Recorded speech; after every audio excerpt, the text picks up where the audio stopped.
Dobar dan majstori, dobrodošli u Zonu alata, ja sam Gagi. Danas ćemo testirati Bosch Professional GVS 17125S malu ugaonu brusilicu 125 mm sa kontrolom broja obrtaja snage 1700 W. Uz to sam vam ovdje spremio različit pribor pa ćemo probati sve da vidimo kako radi. Mislim da će biti interesantan video, uživajte.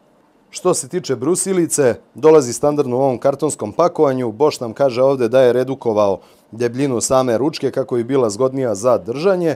125 mm disk nosi, ima kontrolu vibracija i ima kickback kontrol, znači kontrolu koja će sprečiti mogućnost povratnog udara. Na poliđini kutije možemo vidjeti da posjeduje soft start, posjeduje zaštitu od ponovnog pokretanja ukoliko je brusilica ostala uključena u struju, znači pa dođe struja neće dozvoliti ponovo da se uključi, ima podešavanje broja obrtaja i ima direct cooling sistem, znači sistem direktnog hlađenja. Vidjet ćete o čemu se radi. Ovdje možemo vidjeti da je brzina podesiva u rasponu od 2800 do 11.500 obrtaja u minuti. Evo šta nam dolazi ovdje u paketu kada raspakujemo brusilicu. Dolazi nam uputstvo za upotrebu, višejezično je uputstvo. Pročitajte ovo uputstvo i nemojte da zaboravite da registrujete vaš alat putem aplikacije Pro 360 kako biste produžili garanciju sa 2 na 3 godine. Dolazi nam ključ za steznu maticu, dolazi nam stezna matica i prirubnica. Koliko vidim ovdje, prirubnica ima jednu gumicu na sebi, ovdje na obodu. Ja mislim da je njena uloga da smanji nivo vibracija, da osigura da ploče manje vibriraju na samoj brusilici. Stezna matica klasika, odrađena standardno. Uz to nam dolazi štitnik. Štitnik je znači brzi štitnik za brzu montažu i promjenu položaja, izrađen izuzetno čvrsto, i dolazi nam dodatak za štitnik koji se koristi za sečenje. Znači ovaj je namenjen brušenju, ovaj je namenjen kada se koriste rezni diskovi, pokazat ću vam posle kad stavimo brusilicu kako se i on montira. I dolazi nam naravno brusilica. Da ne zaboravimo ručku, ručka je antivibraciona, već smo se susretali sa ovakvim ručkama, znači ovaj ovdje centralni deo je izrađen od gume, tako da on apsorbuje vibracije. Evo ovdje sam sada postavio dve brusilice jednu do drugu, obe su Boschove. Hoću vam pokažem koliko je Bosch poradio na tome da smanji gabarit ove brusilice od 1700 W. Ova brusilica levo je 900 W, ovaj moj GVX koji ja koristim inače.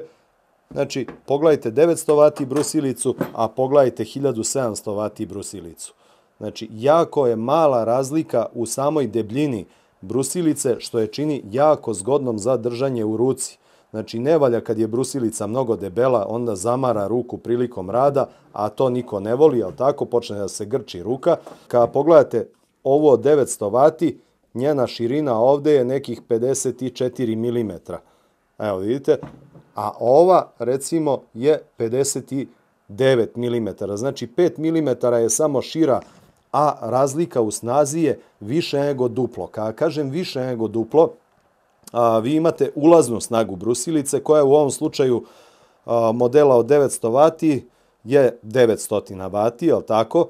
A izlazna njena snaga, ja mislim da je negde oko 450 W. Ova desna je 1700 W ulazne snage, ali je izlazna snaga 1010 W. Znači ona je više od duplo jača od brusilice od 900 W.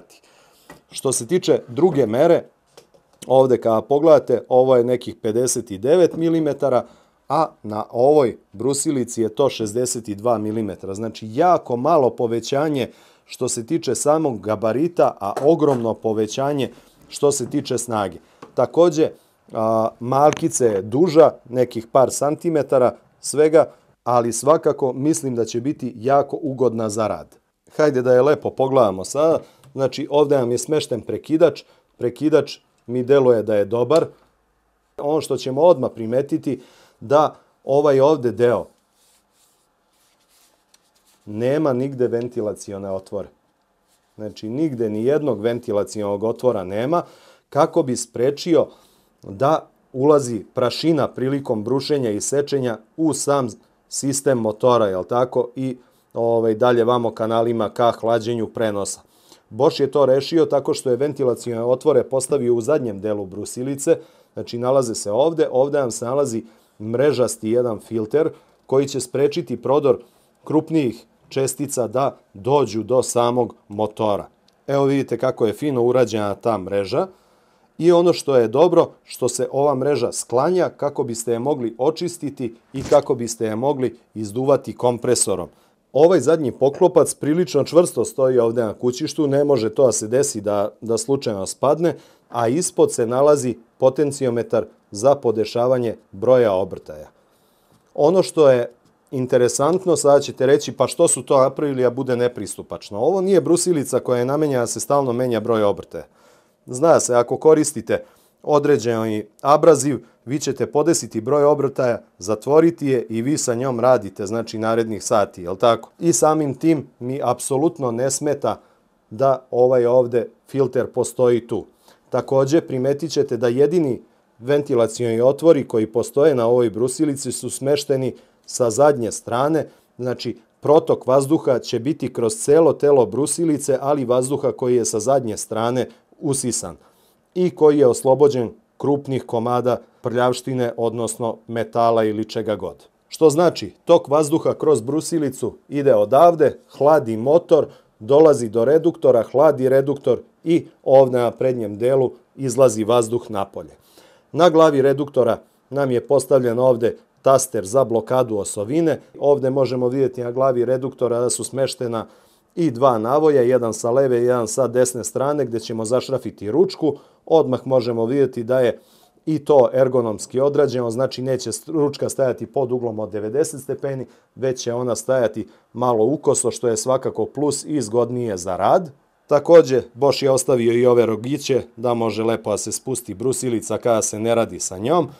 Znači, to smo već utvrdili do sada da se brusilica isključivo ovako ostavlja kada nije u radnom položaju. Što se tiče ovog ovde dela glave reduktora, ovde može se vidjeti da je izrađen od plastike. Jednostavno, većina velikih proizvođača prelazi polako na upotrebu plastike na tom tu delu. Vi kada pogledate, ovo je brusilica 1700 W, nijedan od velikih proizvođača neće to staviti, a da to nije dovoljno dobro za tu namenu, je li tako? Na to se naviknite, sve više ćete viđati ovaj ovde deo da je izrađen od plastike i po meni to nije nikakva mana, jer evo uverio sam se tokom godina da apsolutno nikakvu razliku zapravo u radu i u trajnosti ne pravi. Što se tiče same osovine, osovina nema lufta ni mikron, znači nigde. Ovde vam je smeštena poluga koja vam služi za brzu promenu ugla štitnika, kao i za njegovu montažu i demontažu. Hajde da vidimo i kakva je situacija unutar glave.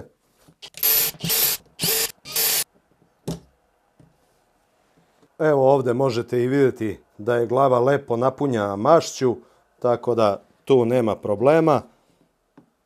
To je sve ok, ja to volim da proverim. Ovde unutra postavljena je piksna, mesingana, koliko vidim, tako da i to je ok s obzirom da se radi o alatu koji će primati dosta opterećenja na tom delu, možda je čak i bolja varijanta nego da je tu igličasti ležaj. Što se tiče konusno-tanjirastog zupčanika, vidite kako je odrađen.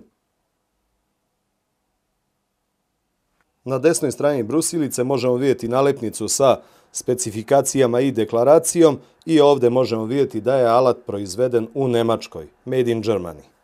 Kabel koji nam dolazi uz brusilicu je prečnika 2x1 mm kvadratni, dobar je kabel, gumeni i dužina je 4 metra. I još jedna bitna stvar vezano za ovu brusilicu, znači glavu reduktora možete okrenuti po 90 stepeni na bilo koju stranu na koju hoćete, samo ova 4 šrafa ovde odvrnete, blago povučete glavu ka sebi, rotirate je na stranu na koju želite da bude okrenuta i zavrnete ta 4 šrafa. Ručka se montira uvrtanjem, to je sve ok. I kad je montirate, primetit ćete da ona radi, znači jednostavno ta guma koja se nalazi između će upijati vibracije. Montaža štitnika prilično jednostavna. Postavi se štitnik u ovu ovde poziciju i samo se okrene. Znači i on će automatski se zabraviti, pritiskom ovdje na polugu vršite rotiranje štitnika na stranu na koju želite. I sada dolazimo do ovog dodatka koji nam služi kada hoćemo da sečemo brusilicom. Znači ovo smo rekli da je štitnik za brušenje, ovo je dodatak koji je za sečenje. Znači ovdje imate jednu polugicu, nju uzmete i pritisnete i otvorite ovo skroz ovako. I sad to samo spustite preko ovog štitnika, ovo spustite dole i dobili ste faktički poluzatvoreni štitnik koji je namenjen za sečenje. Hajde da montiramo ploču. Evo vidite, ovo je X-Lock ploča, ali bez problema ide na ovu brusilicu. Da izmerimo i nivo buke koji proizvodi ova mašina, naravno u najvećem broju obrtaja. Zaštita za sluh obavezna kao i sa svakom brusilicom.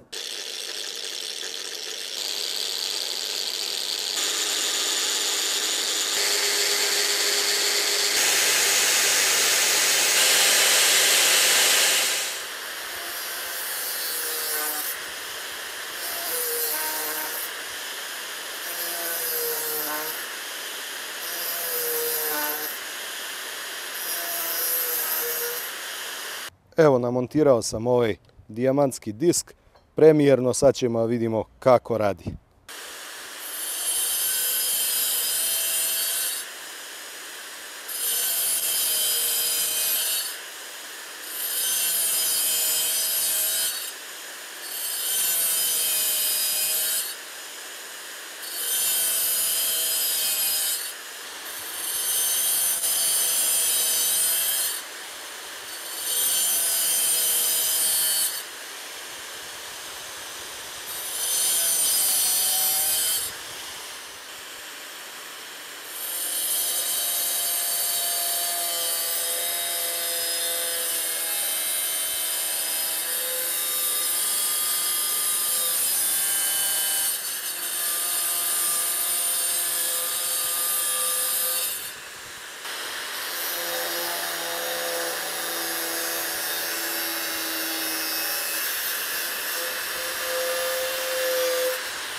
Sada ćemo da vidimo ista stvar kako funkcioniše sa fiber diskom granulacije 36. Stavit ću brusilicu na brzinu 3,5.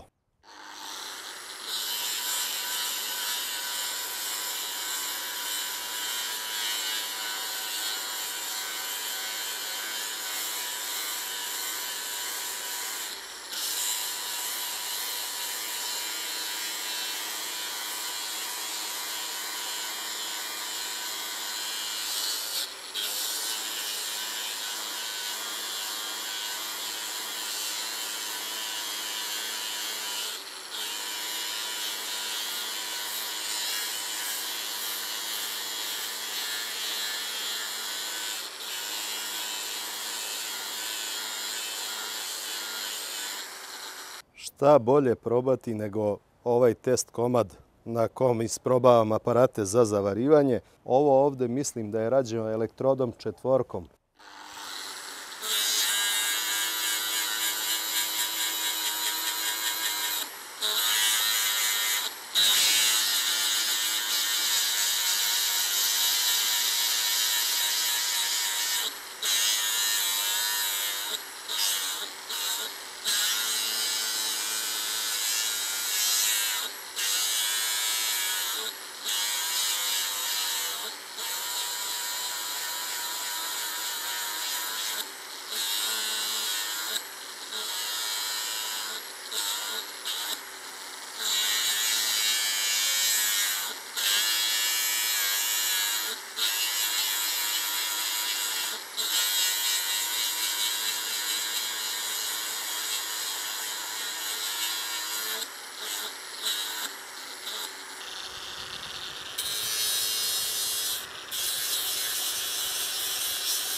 Duplo sporije se radi sa flap diskom nego što se radi sa fiber diskom.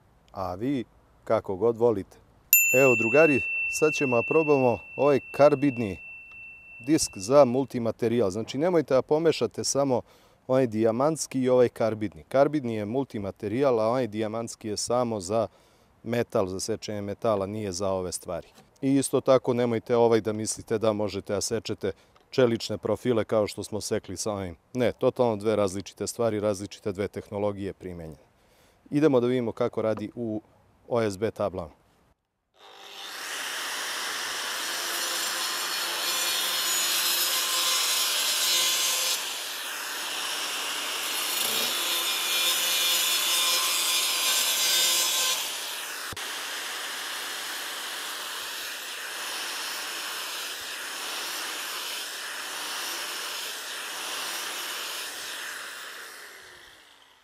gips karton on ne seče, on prolazi kroz to samo.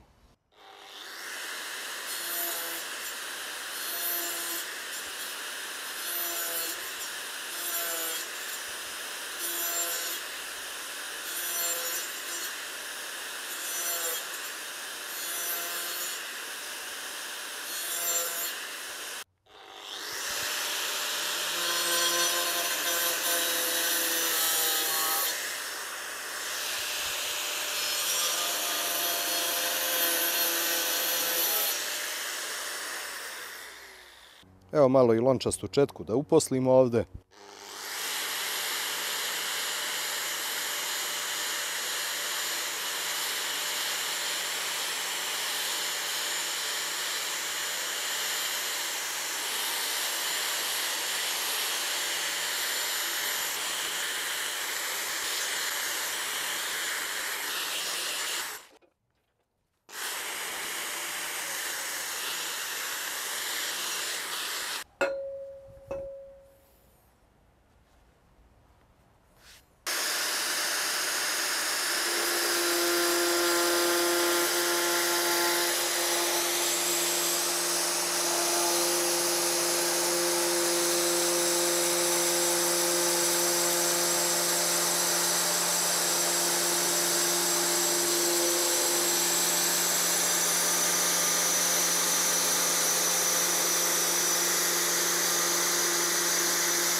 Ako ste se pitali u videu što ne koristim ovaj dodatak za sečenje, jedan prost razlog je nešto mi se ne sviđa i nešto mi ne treba i nešto je tu bez veze.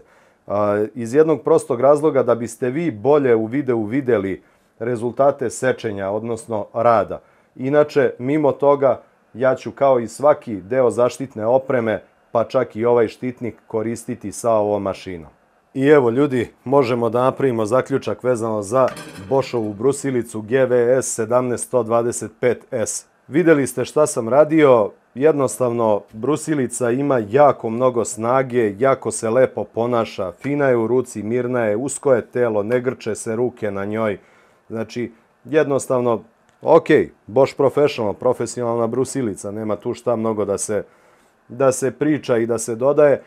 Snage, vidjeli ste, ne fali ni u jednom trenutku, tako da apsolutna preporuka ako vam treba jaka brusilica za zahtevna brušenja, za celodnevni rad, ovo je mašina koja po meni zaslužuje preporuku. Vidjeli ste šta smo probali od Boschovog pribora, fiber diskovi su meni omiljeni za brušenje, tu nema priče, samo opet podsjećam, znači prilagodite granulaciju fiber diska prema nosaču fiber diska i prema snazi brusilice. Znači nemojte na slabu brusilicu stavljati krupne granulacije, grube mnogo fiber diskove jer ćete uništiti brusilicu tokom vremena. Ako vam trebaju grube granulacije, znači mora bude snažna brusilica kao što je ova. To sam vam rekao, od 1400 W pa naviše. Probali smo multimaterijal disk, vidjeli ste kako radi, mnogo dobra stvar da ima čovjek u torbi kada ide negde, kada treba da se preseče neka letva, daska, nešto od toga, sjajna stvar, znači bukvalno za daske ove colarice ne treba vam cirkular da vučete ukoliko nisu neka ultra precizna sečenja, sa ovim možete to da završite bez problema, pritom nisu nešto preskupi. Ono što mi je bilo interesantno, što sam sada prvi put u životu probao, to su dijamantski ovi diskovi za sečenje metala. Ovdje se boja skinula, to nema nikakve veze, ne utiče nikako na rad. Jako lepo to radi. Znači, jako lepo radi. Ono što je plus kod ovih diskova, što vam sve vreme ostaje isti prečnik diska. I uvek možete da radite maksimalnu debljinu profila, jer vi kako sečete sa običnim abrazivnim diskom, on tokom vremena se smanjuje. I sad vi umjesto da možete da presečete, ne znam, 3 cm, vi sad u ovoj situaciji već možete da presečete 2, jel tako? A imate recimo nešto što je 3 cm, morate da zamenite, da stavite novi disk da bi to došlo, jel tako, na tu dimenziju. Ovdje tih problema nema. Također, za sad stvarno se lepo ponaša, nisam primetio da se nešto oštetio, istupio ili bilo šta drugo, izuzev ove kozmetike, ali to me baš briga. Tako da, preporuka za ovo, međutim, postoji jedna mana rada sa ovim diskovima, a sad ću vam pokazati i koja je ta mana. Sad nekome će smetati, nekome neće, mislim zavisi sve od polja primene šta se i kako se radi sa tim. Evo ja sam ovdje odvojio neke komade koje smo sekli sada od ovog otpada što je otpalo. Evo pogledajte recimo ovaj ovdje komad.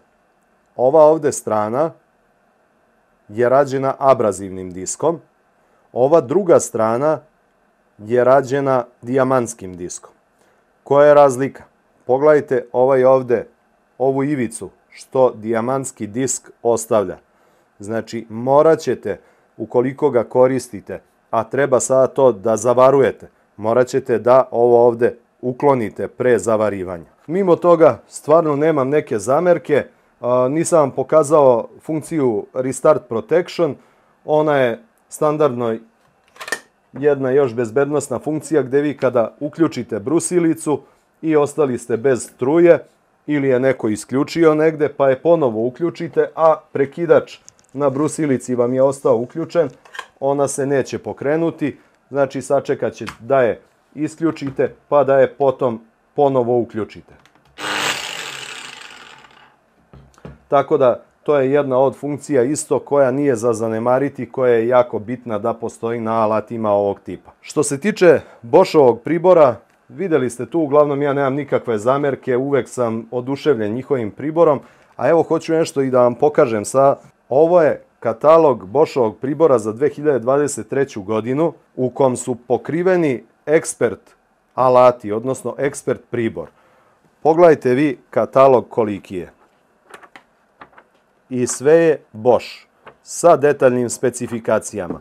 Ovaj katalog ima 906 strana, ljudi. I onda neka mi neko kaže, pa nisam mogao nađem to od Boscha. Ne, 99% stvari od reznog alata koji ti trebaju, Bosch ih ima u ponudi. Tako da ovo je nešto interesantno što sam hteo da vam pokažem, čisto da vidite koliki je Bosch proizvođač reznih alata i to ozbiljno dobrih reznih alata. I eto majstori moji, to bi vam bilo to za ovu recenziju. Puno vas pozdravlja vaš Gagi. Ako se niste prijavili na kanal, prijavite se. Ako vam se dopao video, kliknite like. Ako imate iskustvo u radu sa ovom mašinom, pišite dole u komentaru. Pa se čujemo i vidimo u nekom sljedećem videu. Veliki pozdrav iz ovog alata od vašeg Gagija. Ćao!